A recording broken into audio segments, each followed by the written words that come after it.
All right, so get ready, because today we are diving into a mystery that's, well, fascinating and unsettling all at the same time. Yeah. The case of Cindy James, Mm, a Canadian nurse who said she was stalked, like, for years before she died back in 1989. right. And the thing is, even after a huge investigation, nobody could say for sure what happened to her. It really is a case that shows you just how complicated people can be, how evidence can be so limited, Yeah, and the questions just linger. right.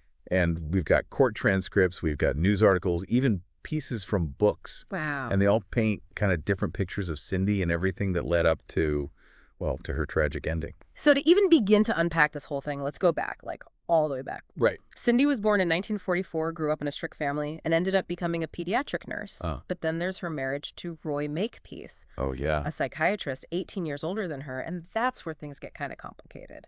That relationship, it was, well, they say it was pretty rocky. Yeah. Cindy's family, they describe Makepeace as controlling. And this whole dynamic, well, it comes up again and again later in the investigation. Right. We should also say that Makepeace admitted to slapping Cindy twice during their marriage, Oh, wow. but he denied any other abuse. Okay.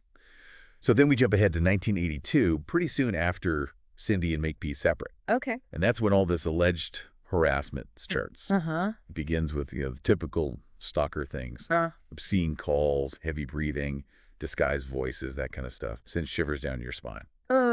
Yeah, it does. But it escalated quickly beyond those initial calls. Really? We're talking vandalism, her property getting trashed, Yeah. break-ins at her home, and then even physical attacks. Wow. There's this one incident, so chilling. A note left on her windshield What? with a picture of a dead body, a corpse. No. And the message said, "I'll get you one night, Cindy." I- And as if that wasn't enough to make things complicated, get this. Cindy starts dating Constable McBride, What? the RCMP officer, the one assigned to investigate her case. Oh, wow. Talk about a tangled web. Seriously, yeah. That whole relationship, it just threw gasoline on the fire. Yeah. People questioning motives, wondering about the impact on the investigation. Yeah. It became a huge point of contention throughout the whole ordeal. Of course. So, living with this kind of fear, with the threats getting worse and worse, that would mess anybody up. Right. And sadly, the attacks on Cindy, they got more violent. They did. One incident, there was a nylon stocking. They found it tied around her neck, Oh my gosh. which, is eerily similar to how she was found later. Right. There was also a stabbing, a note left behind with a threatening message. Wow. It was becoming really clear that whoever was doing this, they were just messing around. Yeah. They wanted to hurt her bad. And then a huge turning point in the case. Cindy, under hypnosis, she says she saw Makepeace commit murder, not just one, a double murder. Wow. He completely denies it, obviously. Of course. And the authorities never find anything to back up her claim. Right, right. Yeah. This claim is important for a couple of reasons. Okay. First, it puts Makepeace back in the spotlight Makes sense. as a possible suspect, even though, again, there's no hard evidence connecting him to anything that happened to Cindy. Right. Second, it's right around then that some people, especially some female officers on the case, they start to doubt Cindy's story openly. Yeah. And their skepticism, it came from a few things. Like what? The lack of physical evidence, tying anyone to the attacks, inconsistencies in what Cindy said sometimes, and a lot of these things happened when she was alone. No witnesses, Right. so nobody to confirm her story.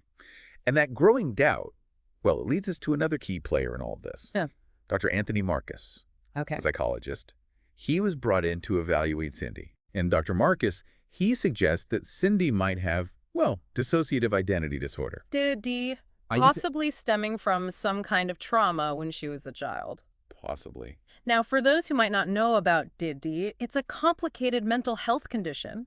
A person has two or more separate personalities, identities, really. Right. And these different identities, they can have their own memories, thoughts, behaviors, even physical characteristics that are different. It's important to remember that DD, it's often shown in a misleading way in movies and TV and stuff. Okay. And a diagnosis, it should always be made by a qualified mental health professional. Of course, yeah. So Dr. Marcus's evaluation, it offered a possible explanation for some of the weird things about Cindy's case, Uh-huh. but it also, made an already confusing story even more complicated. Oh, yeah. And unfortunately, the harassment, it doesn't stop. No. It goes on for years. More notes, fires, dead cats showing up on her property. Oh my gosh. It seemed like the torment just never ended for her. That's awful. And despite the RCMP, they poured over $1 million into the investigation. Right. They never found any solid leads, no real proof pointing to anyone specific. So we have this super strange case. A victim who says she's being stalked relentlessly, a bunch of possible suspects, including her ex-husband, Yeah. no physical evidence, and a possible dyad diagnosis. It's like a puzzle, but with pieces missing. Yeah. And the pieces we do have, they don't quite fit together. And just when you think it can't get any weirder, we get to 1989.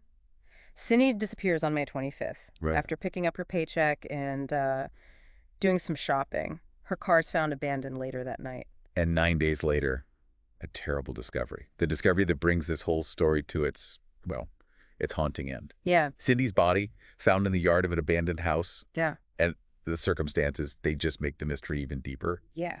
Cindy was found hogtied with a nylon stalking around her neck. Oh, wow. Just like that earlier attack we talked about. Right. But the autopsy, Yeah. it showed a lethal dose of drugs in her system. It's like the pieces of this puzzle, they just don't fit. Right. You have the hog tying, the nylon stalking, where they found her body. Yeah. It seems like murder. But then the toxicology report, it just throws everything off. Exactly. And to make things even more complicated, the decomposition, it suggested that she had actually died days before they found her, Really? which didn't line up with when anyone last saw her. Wow. And then there's that creepy detail, the graffiti in orange spray paint right by her body. It said, "Some bitch died here."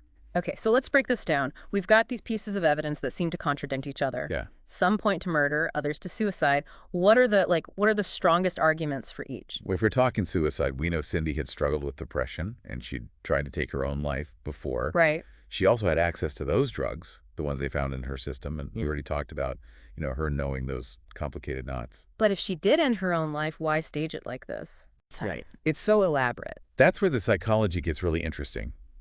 Maybe it was a statement, to make people wonder, to create a spectacle, even in death. Yeah. And then there's Dr. Marcus and what he said about DD. Could another personality have set the whole thing up without Cindy even knowing? That's a scary thought. To think that someone could be driven to that extreme by something they can't control. Yeah. But of course we can't rule out foul play either. What evidence is there for murder? Well, the hog tying, the nylon stalking, they seem deliberately staged to look like those earlier attacks. Right. It's possible that someone wanted her death to look like, the final act of stalking. And what about that graffiti? Could that have been the killer trying to mess with the police? Oh, absolutely. It's possible. That message, it's so theatrical, so malicious, hard to ignore. Yeah. And it kind of suggests they knew Cindy, using that word, bitch.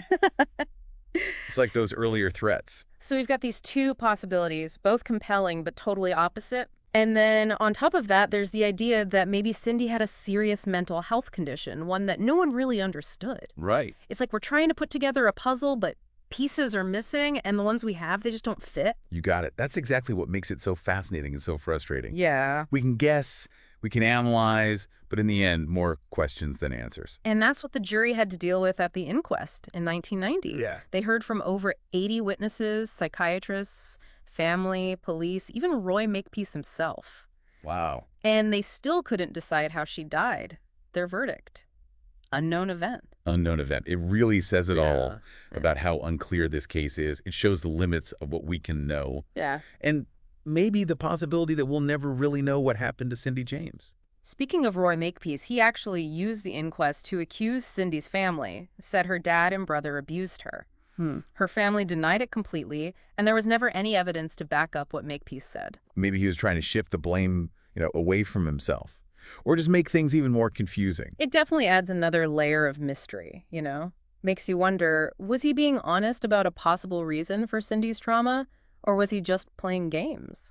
And that's the thing about this whole case. Every new detail seems to raise more questions than it answers. Yeah. It's a story that makes us face the gray areas of human behavior. The fact that sometimes we just can't find the truth. Exactly. It's almost like instead of giving us answers, the inquest just made the mystery of Cindy James even bigger. Right. It leaves you with this uneasy feeling that we might never really know. Was it suicide? Was she murdered? Or something we haven't even thought of? That's exactly why this case is so captivating. Yeah. It challenges everything we think about how these investigations work, how evidence is interpreted, and how we handle the uncertainty when there's no easy solution. So where does that leave us? We've looked at Cindy's life, the harassment that kept getting worse, the psychological reports, the confusing evidence about her death, the inquests that didn't really give us any answers. Looking back, what can we even take away from all of this? I think the biggest thing is to realize that even with all the time and effort put into this case, the truth, well, it's still out there. Yeah. And that's not, a failure of the investigation or anything. Sometimes the evidence just doesn't add up, and we got to accept that. It really reminds you that even with all the technology and fancy techniques we have now, there are still cases that we just can't explain easily. Absolutely. It's not always black and white, guilty or innocent. The Cindy James case, it's like a warning. Right. A warning against jumping to conclusions, against being so sure about things when we only have half the story. Yeah. It's a story that encourages us to accept how complex people are, to admit that sometimes the most interesting mysteries are the ones that stay unsolved. If you want to learn more about this case, there are lots of resources out there. You could start with that Unsolved Mysteries episode about Cindy James. Right. There are also some books about it and even a recent podcast that goes over the evidence and different theories. And as you dig into those, pay attention to how the authors or the investigators present the information. Okay. How they frame things, the words they use, what they conclude. It's a good exercise in, critical thinking, seeing how different narratives can be built. In the end, the case of Cindy James, it remains a puzzle. Was she the victim of a stalker who wouldn't give up? Did she decide to end her own life? Or was there something else going on, something I'll never fully grasp? We've gone over the facts, the different theories, all the things that make this case so murky. Right. Now it's your turn. You, the listener, have to decide what you think happened based on what we've talked about. What do you believe happened to Cindy James?